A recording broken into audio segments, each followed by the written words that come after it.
Hi అండి, అందరికీ welcome to Godavari ముచ్చట్లు నా ఛానల్. ఈరోజు సింపుల్గా అయిపోయి పప్పు క్యాబేజ్ చూపిస్తున్నాను మీకు. పప్పు ఫస్ట్ ఒక గ్లాసు, చిన్న గ్లాస్ తోటి గ్లాస్ వేసి నానబెట్టేసాను. స్టవ్ ఆన్ చేస్తున్నాను. చాలా సింపుల్గా వండుకోవచ్చు, చాలా టేస్టీగా ఉంటుంది. చిన్న గ్లాస్తో గ్లాసులు పప్పు వేసి ఈ గ్లాస్తో 2 గ్లాసులు వాటర్ వేసాను, అంటే కందిపప్పు వేగి ఉడకలేను. సరే, ఇప్పుడు ఏం కాదు, క్యాబేజీ, పచ్చిమిర్చి, ఉల్లిపాయ ఇవి మాత్రమే వేస్తున్నాను.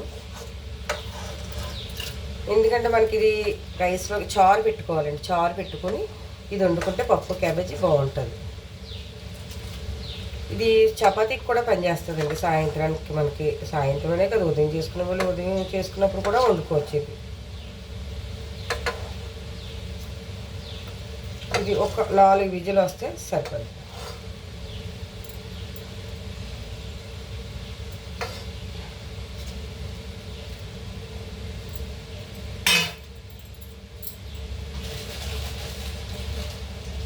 దీంట్లో ఉప్పు కూడా వేసేస్తున్నా, గట్టి ఉప్పు వేస్తున్నాను. మనకి ఎంత కావాలో అంత చూసి వేసుకుంటే సరిపోతుంది. తగినంత పసుపు,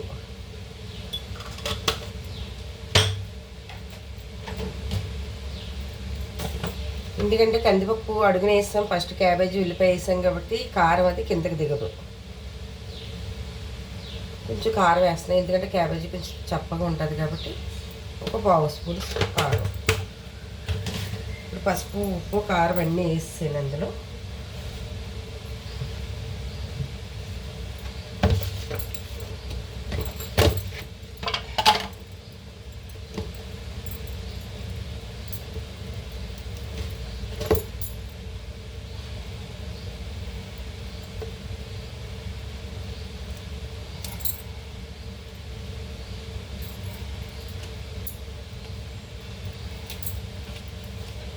చింతపండు చూసారా, కొంచెం ఒక్క కాడంటే ఒక్క కాడ వేసాను. ఇది కడిగేసేస్తాను.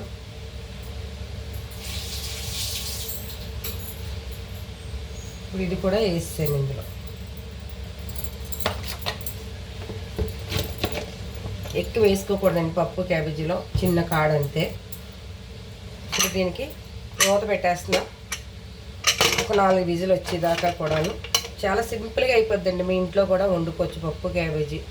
పప్పు క్యాబేజీ అని పప్పు హెల్త్కి కూడా చాలా మంచిది. క్యాబేజీ అంటే గ్యాస్ అండి, అత్తమట్లు వండుకోవద్దు. ఎప్పుడో 15 రోజులకు ఒకసారి ఇలా వండుకోవాలంతే తప్పించి క్యాబేజీ అత్తమట్లు వండుకోకూడదు. ఇప్పుడు 4 విజిల్ వచ్చేదాకా పెట్టాను కాబట్టి ఈ లోపల పోపులు రెడీ చేసుకుందాం. మనకి తాలింపుకి ఏమేమి కావాలో ఒకసారి రెడీ చేసుకుంటే, అందరూ ఇప్పుడు కొత్త మోడల్ వాడినా, మేము మాత్రం పాత మోడల్ వాడతాం. ఇది ఎప్పటి నుంచో వచ్చింది, స్టీల్ది. ఫస్ట్ వచ్చినప్పుడు కొన్నాం, అప్పటి నుంచి ఇదే వాడుతున్నాం. పోపులు పెట్టి మార్చలే. ఫస్ట్ ఆవాలు వేస్తున్నా, కొంచెం సాయిమినపప్పు అండి, ఎక్కువ వద్దు. కొంచెం పచ్చెనగపప్పు, కొంచెం జీలకర్ర. ఒక్కొక్కరికి పోపులు ఎక్కువ వేసుకున్నా ఇష్టం ఉండదు, తినేవాళ్ళు కొంచెం ఎక్కువ వేసుకుంటారన్నమాట.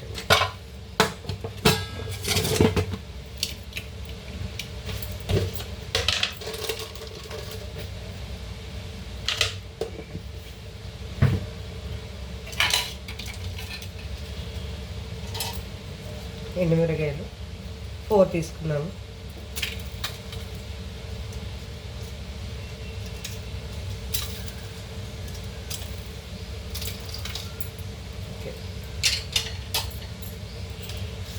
దీంట్లో కరివేపాకు ఎంత కావాలి వేసి,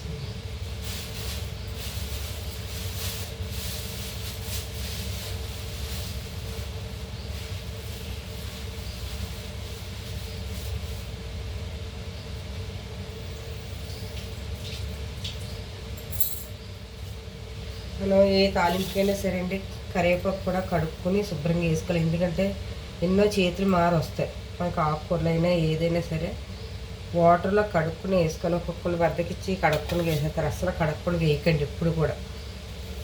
ఇప్పుడు ఇందులో ఎల్లుల్లిపాయ వేయాలి.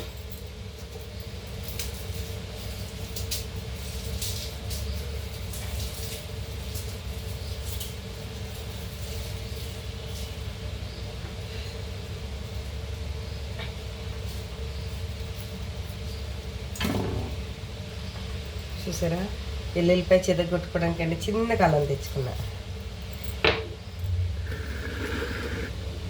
ఇది రాజమండ్రిలోను దసరాకి పెడతారండి మాకు. మా అమ్మాయికి ఎల్లుల్లిపాయలు అవి చెదగొడుతుంది అనేసి తీసుకొచ్చాను. స్టీల్ది ఉంది కానీ ఇది బాగుంటుంది. పప్పు క్యాబేజీలో కానీ కాదు, ఏ ఆకుకూర పప్పులో వండుకున్నా సరే మీరు ఎల్లుల్లిపాయ మాత్రం కంపల్సరీగా వేయండి. ఎందుకంటే ఎల్లుల్లిపాయ హెల్త్కి చాలా మంచిది. చూసారా, ఒక్క ఎల్లుల్లిపాయ చిన్న ఎల్లుల్లిపాయ తీసుకున్నాను, వేసాను. ఇదిగోండి.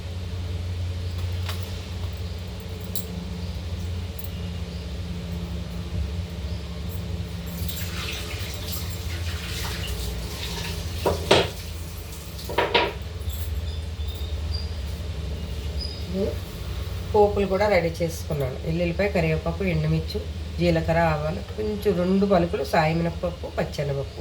ఎక్కువ వేసుకోకూడదండి పోపులు. విజిల్ వచ్చాక మీకు ఎలా పోపు పెడుతున్నాను అన్నది కూడా వీడియోలో చూపిస్తాను. ఇంకో పక్క పప్పు అవుతుందండి, ఇంకో పక్కన రైస్ కూడా కడిగేసి పెట్టేసాను. ఎందుకంటే ఉదయం టిఫిన్ చేయమండి, ఎప్పుడో కానీ వంట లేట్ అయినప్పుడే టిఫిన్ చేస్తాం. కానీ ఏ సండే ఇలాగా వంట లేట్ అవుతుంది కాబట్టి ఆ రోజు ఇలా టిఫిన్ చేస్తాం. కానీ టిఫిన్ ఎక్కువ డైలీ చెయ్యం. రైస్ కూడా పెట్టేసాం. వంట అయిపోతే 1 గంట 12:30కి భోజనం చేసేస్తాం డైరెక్ట్.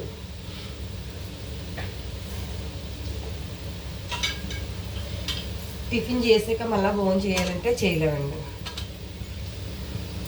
అందులో నేను డైట్లో ఉన్నాను. మొన్నటిదాకా రైస్ మానేసాను. వారం దాకా మా పిల్లలు తిడుతున్నారని ఒక్క పూట కొంచెం రైస్ తీసుకుంటున్నాను. అప్పుడు పప్పు కూడా విజిల్ వచ్చేస్తుంది. మీరు ఉదయం లెగ్గానే మాత్రం హాట్ వాటర్ కంపల్సరీ తాగండి. హనీ ఉంటే హనీ, నిమ్మకాయ కంపల్సరీ మీకు. నేను అది తాగేసిన తర్వాత టీ మాత్రం కంపల్సరీ 2 సార్లు తాగుతానండి మార్నింగ్. టీ లేకపోతే మాత్రం నేను అసలు ఎట్టి పరిస్థితిలో కూడా నేను ఉండలేను.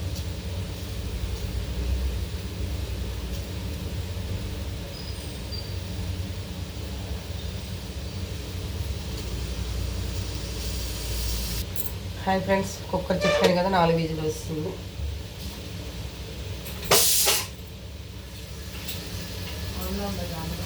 ఒకసారి ఆన్లో ఉంది, ఒక్క నిమిషం కాలు పెడుతున్నాను.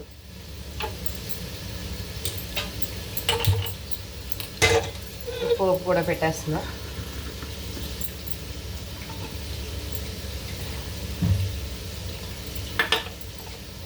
ఆయిల్ మనకి ఎంత కావాలో అంత వేసుకుంటే సరిపోద్దండి. మరి ఎక్కువ అక్కడలా చాలింపే కాబట్టి స్పూన్లో వేసాను. స్పూన్ పెద్దదేం కాదు.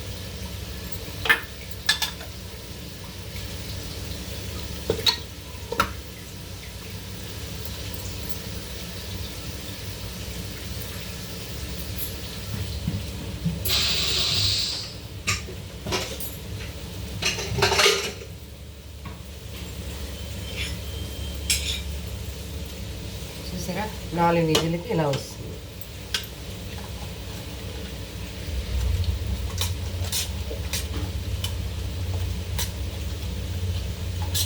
ఇలా గరిటతో ఇలా కనేసుకుంటే సరిపోతుంది. కందిపప్పు మంచిది అవుతాయి మనకి, చాలా మెత్తగా అయిపోతుంది. కానీ వండే ముందు మాత్రం ఒక 5 నిమిషాలు ముందు వండుకోండి. ఏపేసి వండండి. ఎందుకంటే పప్పు వేపడం వల్ల గ్యాస్ అన్నది ఫామ్ అవ్వదు మనకి. ఆయిల్ వీటెక్కిపోతుంది.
ఎల్లిపాయ మరీ రోస్ట్ అవ్వకూడదు, సమానంగా.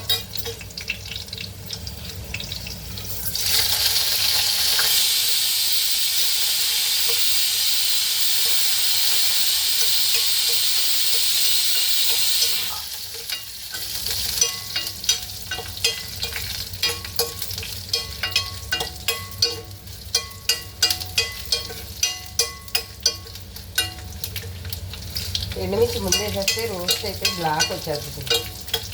సగం వేగిన తర్వాత వేసుకోవాలి.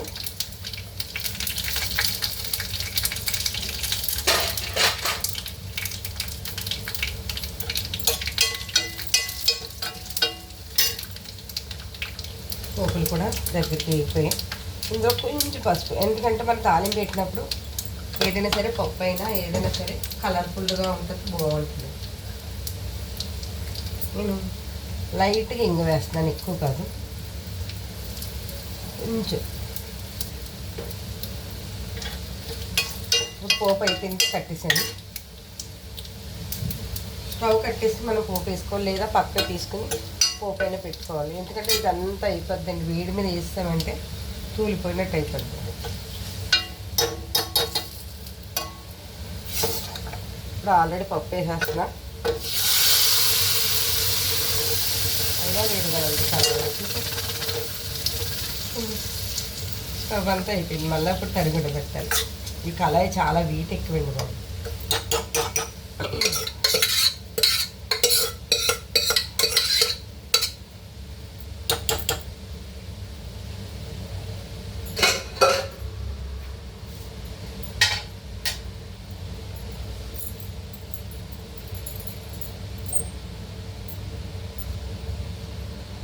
చూసారా, గుమ్మగుమ్మలాడే పప్పు క్యాబేజీ.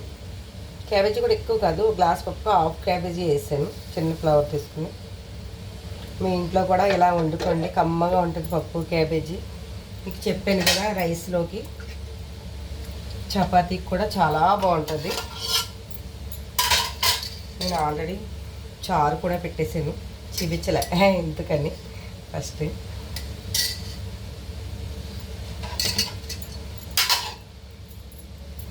హాయ్ ఫ్రెండ్స్, ఇలాంటి సింపుల్ వంటలు కూడా బేగా అయిపోయేలాగా మీకు ఎక్కడికైనా బయటకు వెళ్ళి పని ఉన్నా సరే ఇలా రెడీగా వండేసుకోండి. Bye friends. నా వీడియో నచ్చితే ఫస్ట్ నుంచి లాస్ట్ వరకు చూడండి, లైక్ చేయండి, షేర్ చేయండి, సబ్స్క్రైబ్ చేసి గంట బెల్ల కొట్టండి, మర్చిపోకండి ఫ్రెండ్స్. బాయ్.